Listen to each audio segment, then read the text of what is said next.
I'ma be on the TV. Hey guys, it is Brent Daniels here, and we are going out on the streets. It is this video is going to show you exactly how to get your first deal. If you have zero budget, if you've never done any deals in wholesaling, but you've got that passion, you've got that drive, that inner pilot light that's just on fire, that needs to be fed, that you want to go from believing that you can do it to that being an absolute fact. That's what this video is all about. So we're literally driving. We're going to drive down and we're going to go driving for dollars. I'm going to show you exactly how I did my first deal ever, how I did my first $250,000 in this business with like zero budget. Like, I didn't have any money. I was just going on, I was sitting at home, honestly, just sitting at home saying, I need to do something. I need to go out. I need to be able to figure this wholesaling thing out. I need to be able to find deals. I don't want to wait around for anything. I don't want to spend money. I didn't have money to spend on marketing. So how do I do it? So I just knew if I went around and I found addresses that looked like they needed a lot of work, that I could write down those addresses and try to get a hold of the homeowners. And that's exactly what I did. And that's exactly what we're going to do here on this video. I am going to show you exactly how to do it, the process step by step on how to do that, so you can get your first deals and start making an impact in your marketplace, in your community, and start wholesaling. Like, wholesaling is hitting the lottery. Wholesaling is like, it is just a cash machine. You can go out every single day, be proactive, and provide incredible value, and that incredible value returns so much income to you and your family. It is incredible. So this is for everybody out there that's just trying to figure out how to get their first deal, what to do. This is exactly what you need to do. It's going to be bananas. You're going to love it. We're out and about. We're going to go to South Phoenix. It's a rougher area, so there's going to be so many opportunities to find properties that need love, that need renovation, that need families to live in them. And we're going to go out and we're going to find these properties. So it's going to be really, really, really cool. So just driving, I want to take a little. This is just kind of my thoughts on all this, driving around, a lot of these YouTube videos, people are driving around in really nice cars, the Range Rovers, the Ferraris, the Lamborghinis, the Porsches, whatever. I'm here in my 2011 Acura. I truly believe that when you earn money, you have two options. When you have that money, you have the ability to invest that money, or you have the ability to consume something with that money. And some people love investing in properties and everything, and I think that that's the smart choice. But I also think that a lot of people get a lot of hate, and people get salty when people are posting that they bought these new cars and they're young and they're doing these things and they're showing off and everything. I have a totally different perspective on that. I think that it's beautiful. I think that it's wonderful that people do that. That's not my life. That's not what I do. But I think that it's beautiful that people do that. And I have a great example for you about that. I have a really good friend here locally that wholesales more properties. It's unimaginable. But he came from the Middle East. He was born in the Middle East. There was literally gunshots going off and bombs blowing up, and they lived in dirt floors. And they came to America and they fought, and his family put together money and tried to do everything they can to rise up and into the American dream. And he's done it. He's worked and worked and worked and is obsessed with this business. And he went out and he bought.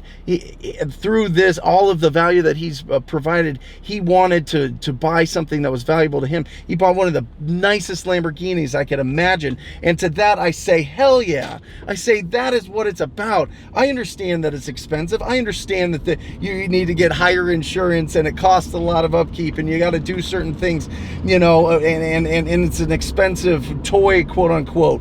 But people that are hating on that, just think about the perspective before you really start hating on it. Where did people come from? What did they rise out of to show that they're successful? Yeah, of course it's showing that you're successful. But I mean, that's beautiful. Don't you think that's beautiful? I think that's beautiful.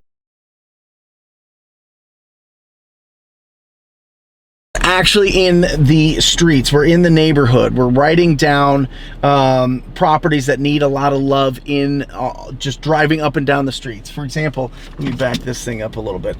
I'm looking at this house, and I'm looking at what's going on here. I see that, you know, there's a tin roof kind of covering the front. Looks like the roof is new, but the windows, this is an older house and the windows are old. That's a great indicator. Look for how old the windows are. Look for, you know, the blinds, the old school 1-inch blinds that are all yellowed now. You look for, you know, the grass and in the front of it. Does it need some love? This would be a perfect remodel for anybody because it's in a kind of decent area, but you can get some value out of this property. Does that make sense? So what I do, and I'm not going to write the actual street address because, you know, privacy reasons, but what I do is I just write the street that we're on, okay, street, and then I'll write down the number of this house. It looks like this is 1154. And what I'll do is I'll just go down this street and I'll write down the addresses for each property that need some love, that need a renovation, that need a tasteful remodel. And then I just keep driving and driving and driving and writing it down. And then all of a sudden I have 50, 100, 200, 1,000 different addresses of all properties that need renovation. This is it, baby. This is the goal. This is what you need to do. Then what you do is you go to your tax assessor website. It's online, and you find the homeowner's information, and you put that into Excel, and then you upload that list into batchskiptracing.com. You use a coupon code Brent, and you get it at 20 cents an address, and then you get their phone number. And you get to call them. You literally get to just call them up and talk to people. That's it. That is exactly how I did my first $250,000 in this business with, I mean, what does that cost you? It costs you a pen of paper, pad of paper, a pen, you know, it costs you 20 cents an address when you're skip tracing, and then you already pay for your cell phone, so all you're doing is you're just talking to people. You're just picking up the phone and you're taking proactive action every single day. And Driving for Dollars is the #1 list by far. It is the Babe Ruth. It is the Joe Montana. It is the Michael Jordan of lists. It is the absolute best list that you can call. So all you got to do is do exactly what I just showed you. You just drive around. You write it down. Now there's a couple different apps that you could use if you want to. If you want to. I think that the accuracy is a little off, and I want it to be perfect because it's such a valuable list. But there's a Driving for Dollars app, and then there's also Property Radar has an app. So there's different apps that you can do. Now sometimes you get to a house and there is no, like this house right here, it has no, can you swing around? There is no, I have no idea what address that is. Right? It's not on the mailbox, it's not on the curb, it's not on the house. So what you can do is you can literally grab your phone, you can go into your mapping app just like this, and you can drop a pin. Okay, we're gonna give you some more. I wanted to give you some more looks at what you're looking for. I want you to really know what you're looking for when you're driving for dollars. So if you look at this house right over here, I mean, look at this. This is prime time. It's an older property, but look at it. It has so much charm to it. It could be so nice. I mean, you can see things are pitching. The plaster is flaking off. The roof needs to be totally replaced. I mean, you could go into that house and make it really outstanding. It's got a guest house to it. I mean, look at this street. I mean, look at across the street. There's some charm here, absolutely. And you know, I mean, let's just drive through this and see if there's any other properties. I mean, look at this. Okay, you've got, you know, some decent looking houses here. I mean, this one looks like it needs a little bit of cosmetic, right? A little bit of cosmetic, but not bad. But this one here across the street, look at it. You know, there's just dirt on the ground. There's not mature landscaping. The old windows, those are original windows.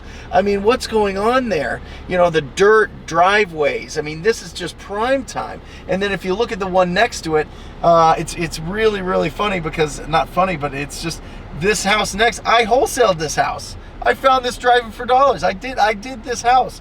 This house was something that we had found about a year ago I didn't drive it, I had my driver. So just to give you a tip, once you guys get going, you can also hire people to go out and build your list. But look how nice this house was. This house looked exactly like the neighbor did just a year ago. I mean, how incredible is that? That's so amazing that you can make such an impact in a community. So we have been driving in kind of rougher neighborhoods, but let's look at something that's a nicer neighborhood, and let's see if we can pick out a property that might need some love on a nicer street. So let's go this way. I mean, look at these houses. They're just beautiful. Beautiful historic houses in Phoenix. And if you're watching this from the East Coast, historic here is like 1940s. I know you've got historic houses where you're at that are like, you know, 1800 or something. But, you know, we're just looking for something like this. Perfect. Look at this. Look at the difference here. This is a house that I would call on. I would want to see what's going on. I want to talk to the homeowner. I mean, it's overgrown. The front of it's not taken care of. It's got, you know, chipping paint, and the windows are rough, and there's just, you know, you could just tell, you could get a sense that that house needs some love. Guys, just use your common sense when you're driving for dollars and get the houses that you know, need some work. They just need work, and write them down. Get them skip trace, get their phone number, reach out to them, TTP, and make an impact. This is another great example. This is a very charming house, but where's the landscaping? Where is the grass? You look just down the way. Look at it. The backyard, there's nothing there.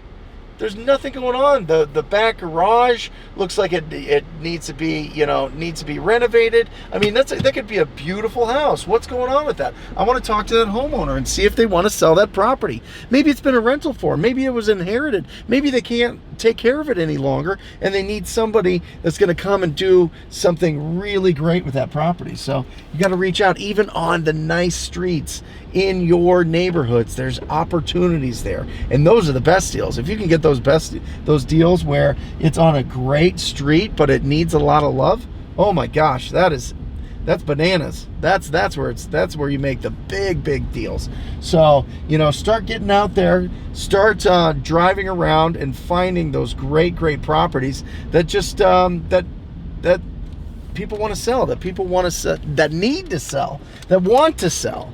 And that want to sell. They don't need to sell. Remember, there's a big distinction between need to sell and want to sell. You want to find the people that want to sell, because those are the people that sign a contract. Plenty of people need to sell but don't, because they just can't make a decision. So find those people that want to sell. All right, you're awesome.